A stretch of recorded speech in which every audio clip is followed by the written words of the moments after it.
Today, we are diving headfirst into one of the most stunning and important wine regions on the planet, Stellenbosch in South Africa. We're going to deconstruct exactly what goes into a glass of their wine, what makes it so incredibly special. So, let's get right to it. You know, this quote just nails it. It really gets to the heart of what we're talking about. A glass of wine from Stellenbosch isn't just, fermented grape juice. It is literally the liquid story of a very specific place, shaped by centuries of history and the raw power of nature. And that's the big question for our explainer today, isn't it? We're going to peel back all the layers, starting with what you actually taste in the glass, and then digging down into the soil, the history, and of course the people who make it all happen. Okay, before we get into all the hows and whys, let's start with the grand finale, the end result. What can you actually expect when you pour a glass? Let's talk about the sensory side of things. What's so cool here is the incredible range, but there's this common thread of elegance that ties it all together.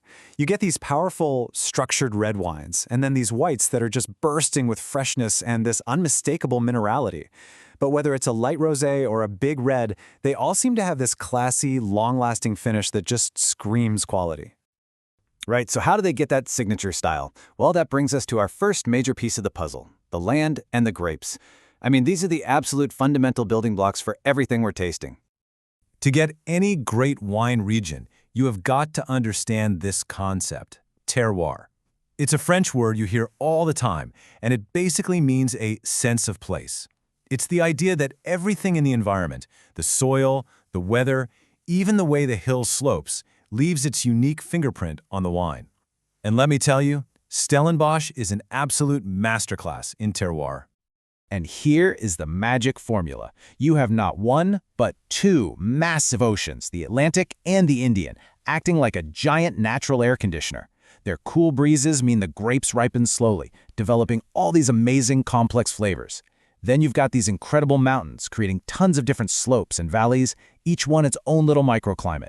The soils, they're this wild mix of ancient granite, shale, and clay, and the whole thing is wrapped up in a perfect Mediterranean climate. It's this combination that makes the place truly one of a kind.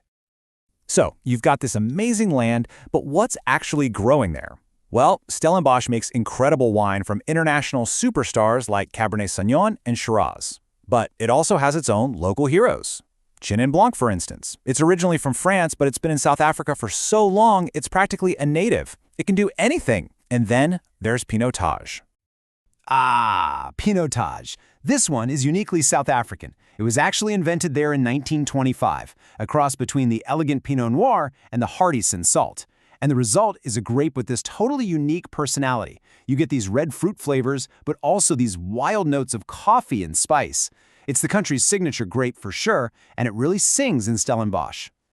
But look, amazing land and grapes are only half the story. To really truly understand a Stellenbosch wine, you have to appreciate the centuries of human history, the triumphs, the struggles that are swirling around in your glass. This timeline just shows you what a roller coaster it's been. It all kicks off way back in 1679 with the governor who saw the potential. Then things get a massive boost when French refugees arrive, bringing all their winemaking know-how. But then disaster strikes in the late 1800s with a plague that just wipes out the vineyards. After a long, hard rebuild, the real modern story starts in 1994. The end of apartheid opens South Africa to the world, and it sparks this incredible rebirth of quality and innovation. And this leads to a really interesting paradox from the apartheid years. On the one hand, being isolated from the world was terrible for business and technology. But on the other hand, it forced winemakers to be unbelievably resourceful and self-reliant. They had to innovate on their own terms, and that created this really unique, resilient style that became a huge part of their identity later on. So that brings us to today. How do modern winemakers take this amazing land and this really complex history and channel it all into a bottle of world-class wine? Let's look at the art and science of how it's done in Stellenbosch right now. What you see today is this beautiful balancing act between the old and the new. There's this deep respect for the land, with tons of farms going organic or biodynamic. At the same time, they're using cutting-edge tech to manage things like water use. But it's not all about computers. They still use old-school methods too. It's all in service of one thing, expressing their unique identity, whether it's in a classic Cape blend or a wine that tells the story of one single special vineyard.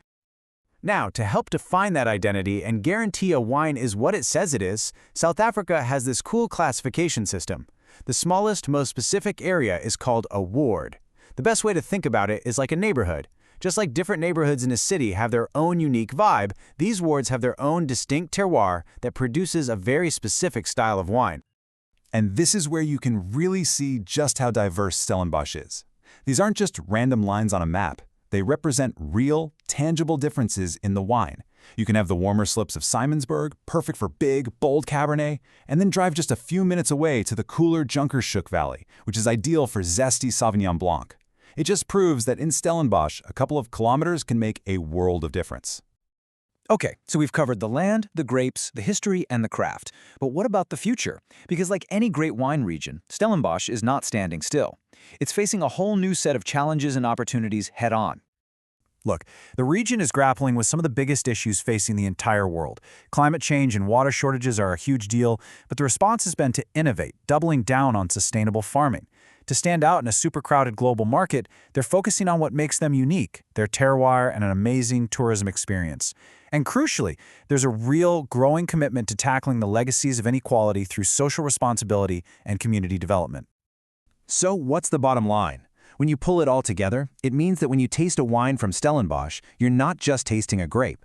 You're tasting the cool breezes from two oceans. You're tasting ancient granite soils. You're tasting the legacy of Dutch and French settlers, the resilience learned through isolation, and the passion of a modern winemaker. It's a whole complex story right there in your glass.